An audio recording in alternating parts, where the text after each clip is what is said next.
Hi everybody, my name is Andrés Pichardo-Rosenthal and I am the Assistant Principal Percussion of the Detroit Symphony, and welcome to this week's Education Watch Party, Let's Play, featuring Steve Reich's clapping music and Level 1 from the larger work Play by Andrew Norman. These two pieces are considered contemporary pieces because they were both written fairly recently, and actually, both composers are still alive and well today. They both live in New York City. Contemporary music can sound unusual at times, but just like a photograph or a beautiful painting, a good contemporary piece can tell a wonderful story. And in my opinion, it always helps to know a little bit about the pieces before you listen to them. Let's start with clapping music. The composer, Steve Reich, is known as a minimalist composer.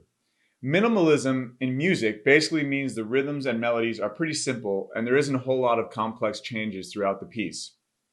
So you might ask yourself, how do you write a piece if your music doesn't change a lot? What Steve Reich ends up writing are these repetitive rhythmic pulses and short melodies that slowly morph over time to create a larger image. With clapping music, Steve Reich doesn't even use a melody, but you'll notice a very simple rhythm.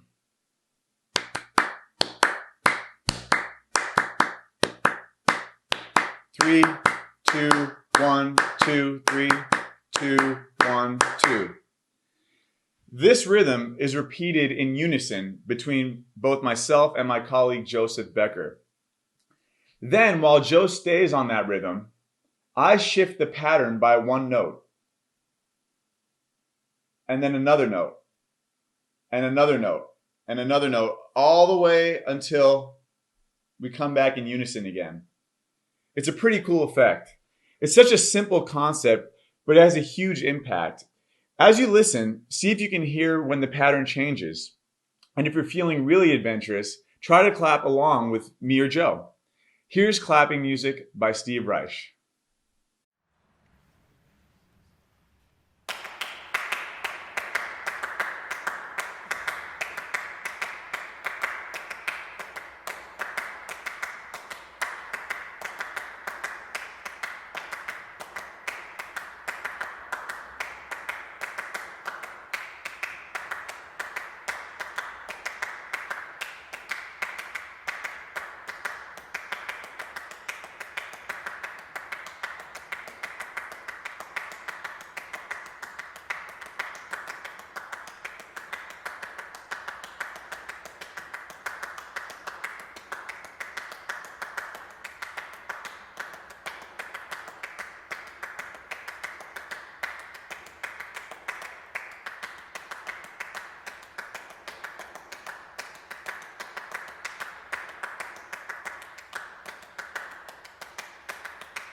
Well, what'd you think? Pretty cool, right?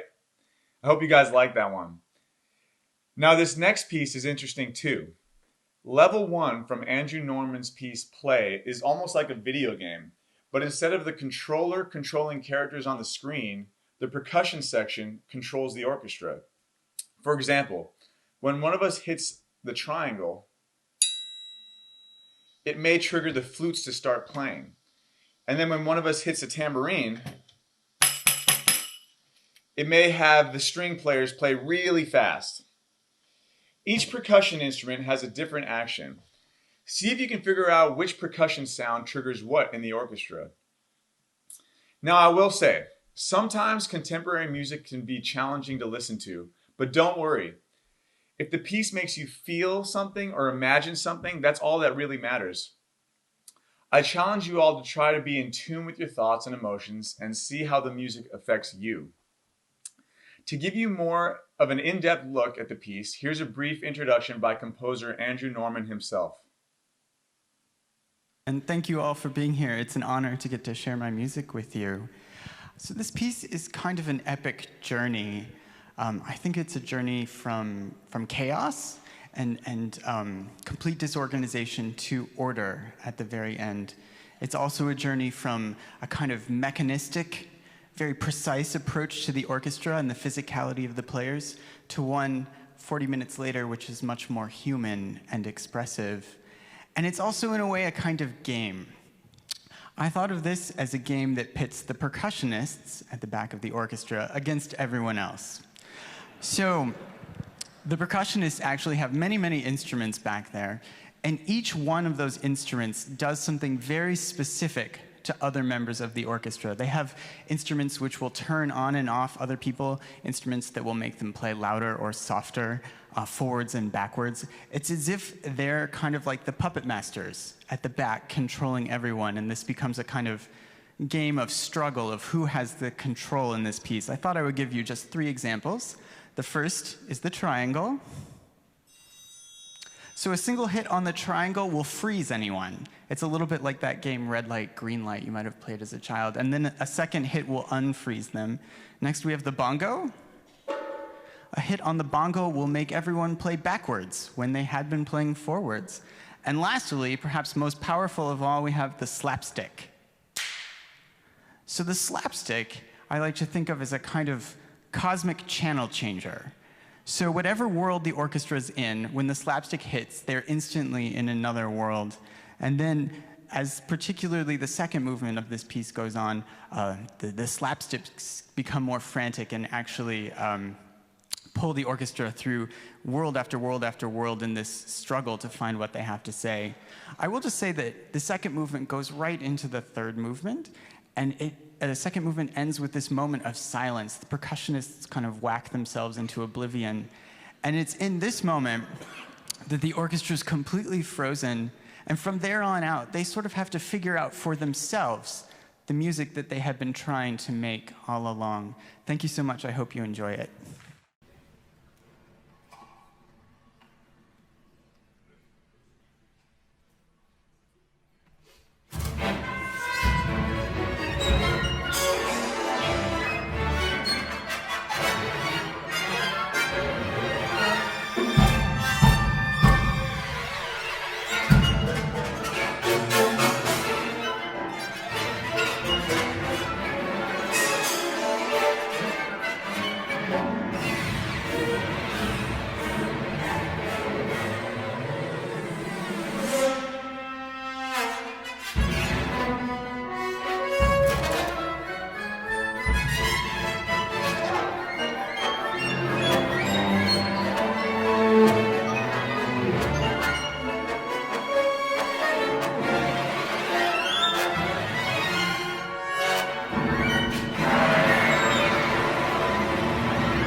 Thank you guys so much for joining me. I know I had a great time, and I hope you did too. See you all real soon.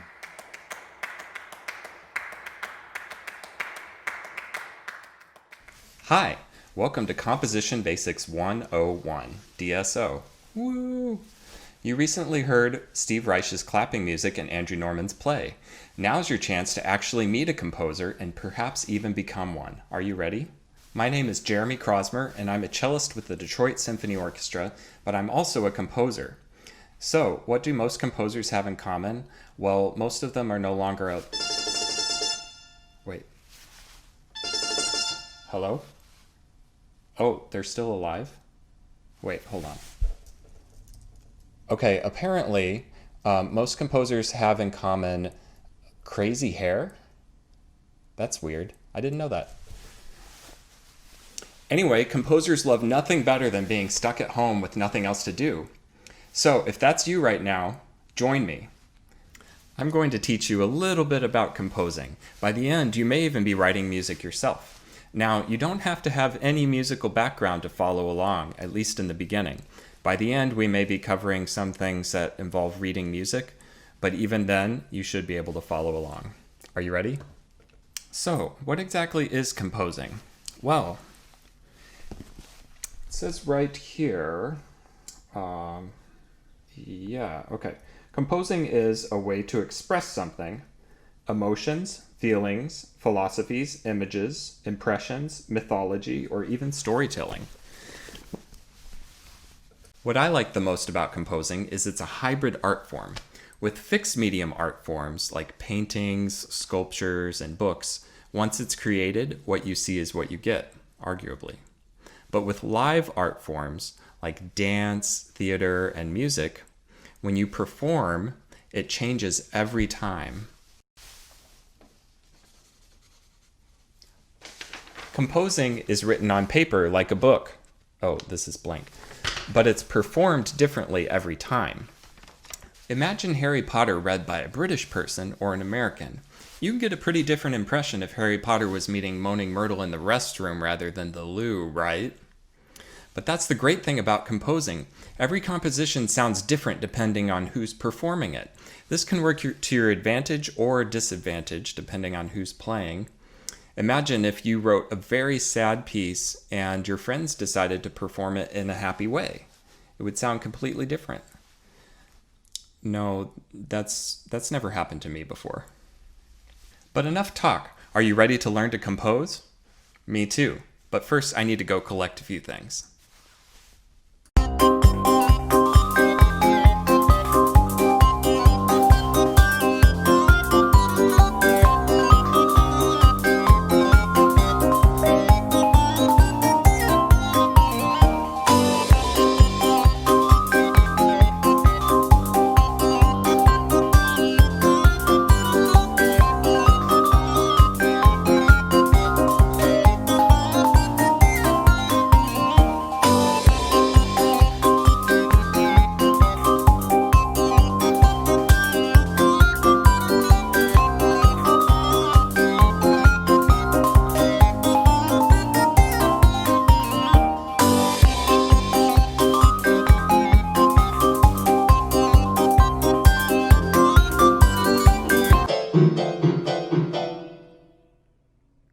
Whew.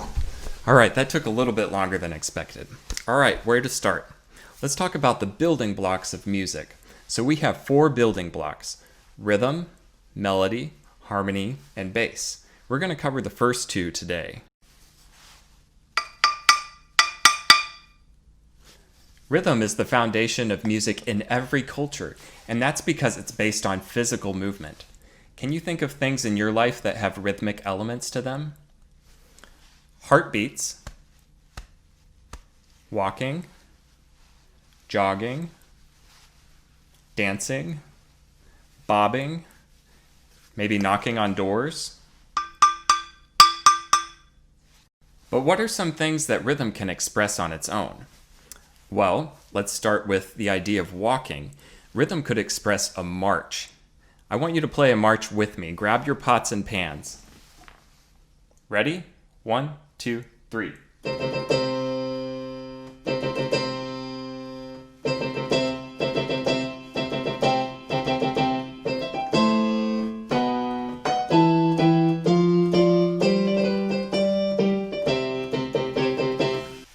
course, is the Wedding March from Mendelssohn's Midsummer Night's Dream. Now there's another march that has a very recognizable rhythm. See if you can play along to this one.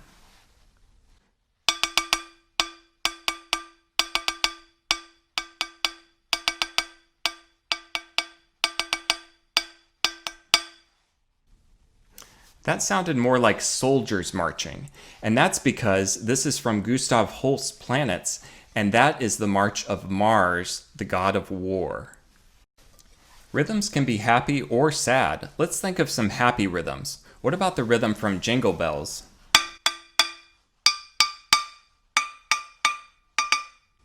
Or maybe the rhythm from the beginning of the Nutcracker.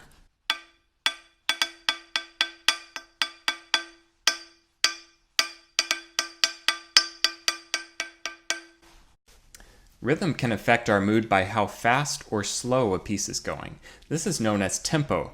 Now there's a very specific tempo that is important in our daily lives because it's the tempo that you're supposed to use when you're performing CPR. That's 100 beats per minute.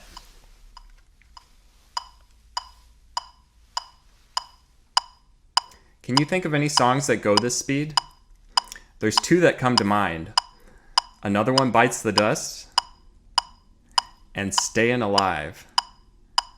Unfortunately, I can't sing either of those. One, because I'm not a singer, and two, because they're still under copyright. But let's continue. Let's try a game. I'm going to play a rhythm, and you respond with the same rhythm. All right? Here's our first go.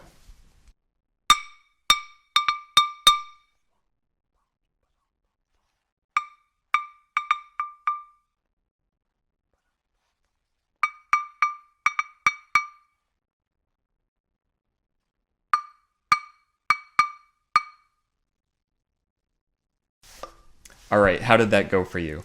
Has anyone complained about your pot smashing yet?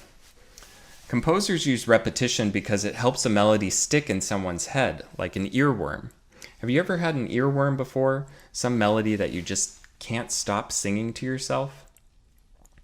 Well, now we're going to try something different, and that's to contrast rhythms. So I'm going to play a happy rhythm, and I want you to respond with a slow rhythm, okay? Let's try it.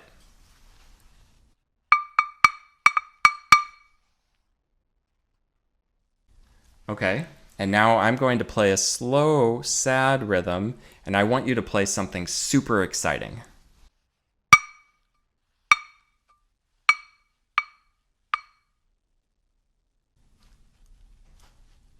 Whoa, I could hear it. Wait. And here's two more compositional techniques that you can use when you're writing your piece. The first one is called interruption. So I'm going to play a rhythm, and I want you to start playing before I'm done. Are you ready?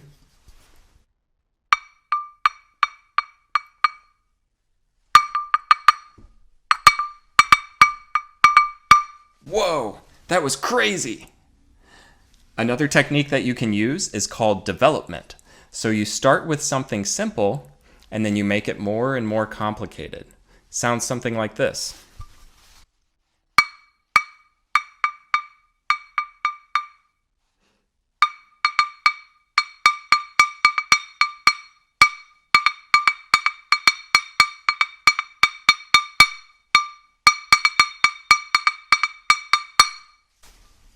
Wow.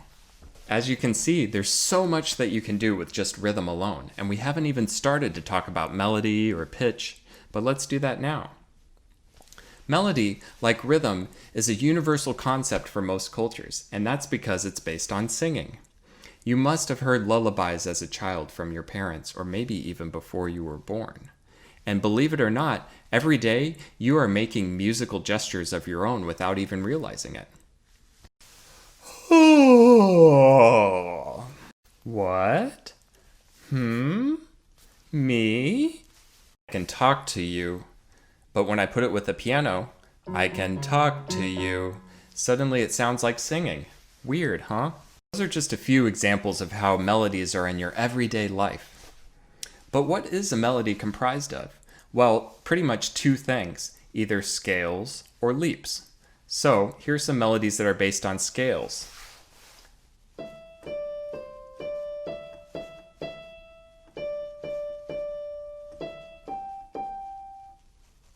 how about this descending scale?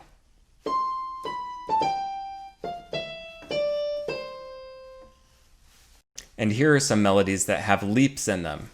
Here's the other wedding march.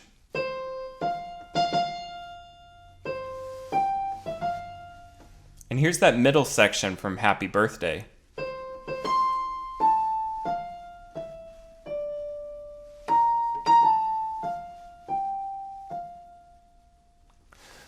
So what do leaps do exactly?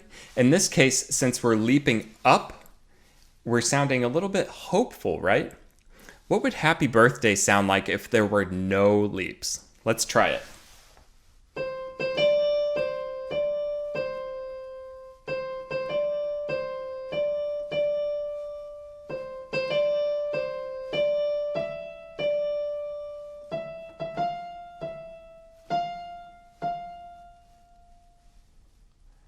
It doesn't really sound like a happy birthday anymore.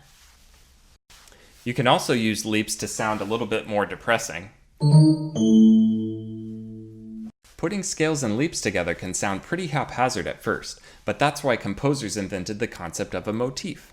A motif is a short snippet of a melody that's meant to remind you of a specific character. Let's listen to this motif. Wait. That's right, that's the motif of Peter from Peter and the Wolf. Here's the cat from Peter and the Wolf.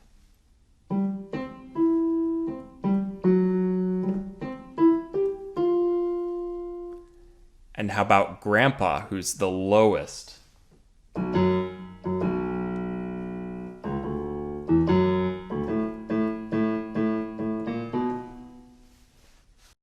If you're unsure where to start your composition, try writing a short motif and then doing a call and response like we were doing with the rhythm. Let's try that now. See if you can sing this after me.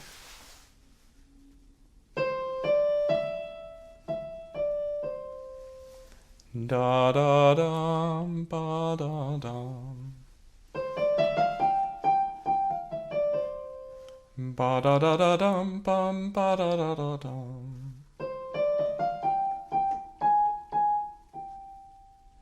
Ba da da da dum bum bum bum bum. What's the deal with that last one? It sounded a little bit sadder than the others. Well, you may have guessed this. That was a minor key motif. If you're enrolled in music classes and you've been learning your major and minor scales, then you already have a head start on writing your first composition. So where should you begin? First, pick an instrument, a clef, a time signature, and a key signature, and then start improvising. You can use all of the concepts that we've been talking about today: repetition, call and response, contrast, development, motif, major and minor. All of these will work to your advantage. So I encourage all of you to try this at home. Get out your staff paper that I never asked you to use and start writing. Thank you so much. My name is Jeremy Crosmer. I'm with the Detroit Symphony, and it's been a pleasure teaching you. Thanks.